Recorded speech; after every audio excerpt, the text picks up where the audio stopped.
बहुत बहुत स्वागत है आप सभी का वीके न्यूज में और मैं हूं आपके साथ दीपिका पांडे। जब से जम्मू कश्मीर में धारा 370 हटी है तब से ही जम्मू कश्मीर किसी न किसी वजह से सुर्खियों में रहता है। इस बीच जम्मू कश्मीर से एक बड़ी खबर सामने आ रही।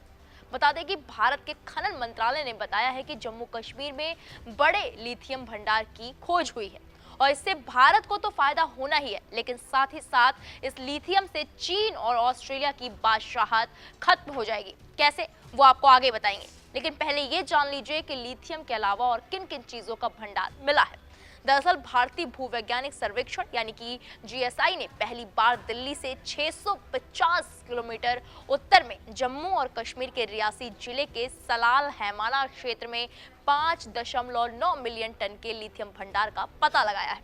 खनन मंत्रालय ने बताया, लिथियम और गोल्ड सहित 51 खनिज ब्लॉक राज्य सरकारों को सौंपे गए हैं। इन 51 खनिज ब्लॉकों में से 5 ब्लॉक सोने से संबंधित है।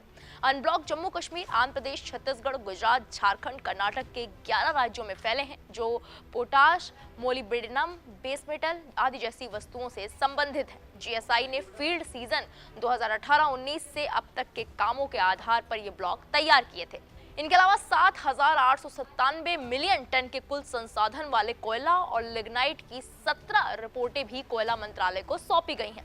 भारतीय भूवैज्ञानिक सर्वेक्षण ने रणनीतिक और महत्वपूर्ण खनिजों पर 115 परियोजनाएं और उर्वरक खनिजों पर 16 परियोजनाएं स्थापित की हैं। अब सवाल उठता है कि आखिर लिथियम इतना महत्वपूर्ण क्यों है? तो जानकारी के लिए आपको बता दें कि लिथियम एक धातु है जिसका इस्तेमाल इलेक्ट्रिक वाहनों की बैटरी को बनाने में किया जाता है।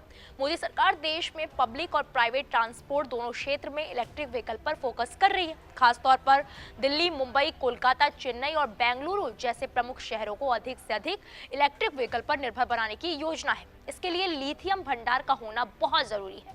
अब आपको बता दें कि आखिर चीन और ऑस्ट्रेलिया की बादशाहत कैसे खत्म होगी। तो ये भी जान लीजिए कि मौजूदा समय में चीन और ऑस्ट्रेलिया दुनिया भर में लिथियम के बड़े सप्लायर हैं। अपने विशाल लिथियम भंडार के चलते ये अपनी मनमानी भी करते हैं। अब भारत में भी लिथियम भंडार का पता चलने के बाद इनकी बादशाहत पर असर पड़ना तय है। अब एक सवाल और उठता है कि जीएसआई की स्थापना कब हुई थी?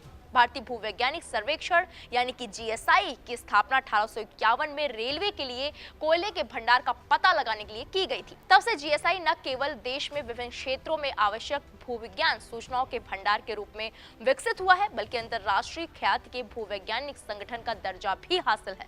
फिलहाल इस खबर में इतना ही। बाकी बड़ी खबरों के लिए आप देखते रहें वीके न्यूज। नमस्कार। वीके न्यूज, राष्ट्र के नाम।